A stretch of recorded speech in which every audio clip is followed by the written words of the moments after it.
Ganito nga pala ako magdikit ng LCD mga sir, ginagamitan ko lang yan ng shoe glue na pang cellphone. Kung mas marami ang ilalagay nyo, mas makapit, kaya ako inuubos ko na lahat para sigurado.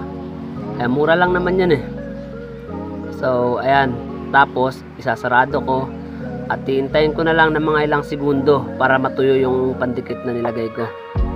Sa mga magtatanong nga pala kung saan makakabili ng shoe glue na pang cellphone, meron tayo dyan sa baba sa may yellow basket, tapos ilalagay ko na rin yung link sa description ng post. Okay, tapos yan syempre titesting ko yan. Pag alam kung okay na, ayan, ayan, kapit na kapit yan mga sir. Tignan nyo naman, hindi yan malalaglag. Kahit anong pagpag mo dyan, kahit ibagsak ko yan, talagang kapit na kapit yan. Hindi siya malalaglag. Ayan, ganun siya kakapit. Ganun kaganda yung ating shoe glue na pang cellphone. Ganito nga pala ako magdikit ng LCD mga sir, ginagamitan ko lang yan ng shoe glue na pang cellphone.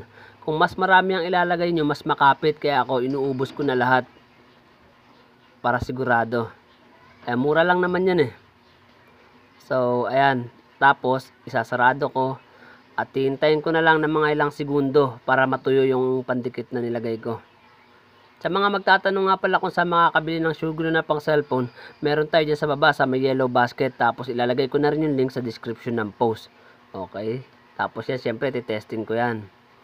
Pag alam kung okay na, ayan, ayan, kapit na kapit yan mga sir. Tignan nyo naman, hindi yan malalaglag. Kahit anong pagpag mo dyan, kahit ibagsak ko yan, talagang kapit na kapit yan. Hindi siya malalaglag. Ayan, ganun siya kakapit. Ganun kaganda yung ating shoe glue na pang cellphone.